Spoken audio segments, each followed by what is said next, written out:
Myself श्रद्धा लक्ष्मण गायकवाड. तर मी ऑगस्टमध्ये कम्प्युटरचा क्लास जॉईन केला होता आणि आज माझा बड्डे आहे 17th Feb. तर त्यानिमित्ताने म्हणजे मी कोणाला सांगितलं नव्हतं, पण ते सरांना असं अचानक कळलं आणि त्याबद्दल सरांनी म्हणजे सेलिब्रेशनची तयारी पण केली आहे लगेच ऑन दी स्पॉट. त्याबद्दल सरांचे थँक्यू आणि गुरु कम्प्युटरचं आभार. म्हणजे गुरु कम्प्युटरचं जे ब्रीद वाक्य आहे की गुरु कम्प्युटर ऐसा फॅमिली जैसा, ते सर कायमच सिद्ध करत आले. आणि मी आत्तापर्यंत म्हणजे माझ्या लाईफमध्ये ना असाच माझा अनुभव आहे का, म्हणजे मला नाही का असं कायम वाटायचं की मी अशुभ आहे, माझ्याकडून काही चांगलं होत नाही. पण यावर्षी पण आहे ना आज नेमका अमावस्या आली आणि मला असं म्हणजे नाही का म्हणतात अमावस्येला काही शुभ कार्य करत नाही, म्हणून मला वाटलं होतं आजचा दिवस कधीच म्हणजे नाही का शुभ होऊ शकत नाही.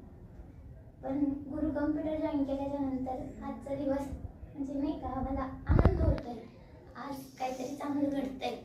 आणि मी यातून असं बोध घेईल की मी आत्तापर्यंत जे अनुभवत आले ते सोडून मी स्वकष्ट करीन आणि स्वतःची हिमतीवर काहीतरी करून टाकेन. आणि तुमच्या वाढदिवसानिमित्त तुमचा काय संकल्प आहे? मी आजपासून असे संकल्प करीन की मी आत्तापर्यंत नाही केले पण इथून पुढे मी कष्ट करेन आणि मी जॉब मिळवतालच. ओके.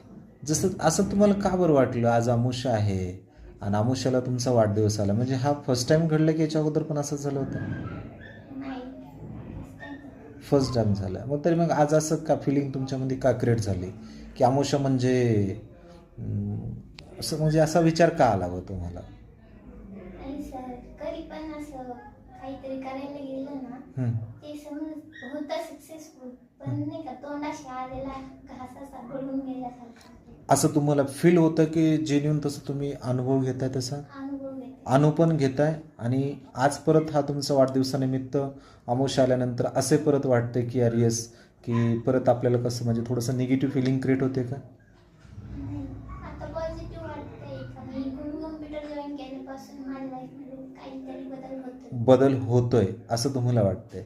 निश्चित टेन्शन घ्यायचं नाही. लक्षात ठेवा मॅडम, जन्म आणि मृत्यू आपल्याला माहिती नाही. याच्यामधला प्रवास पौर्णिमा येऊ अमावस्या येऊ या नेहमी सत्याचा मार्ग असतो ना, तर त्याला ना वेळ आणि काळ नसतो किंवा त्याला दिशा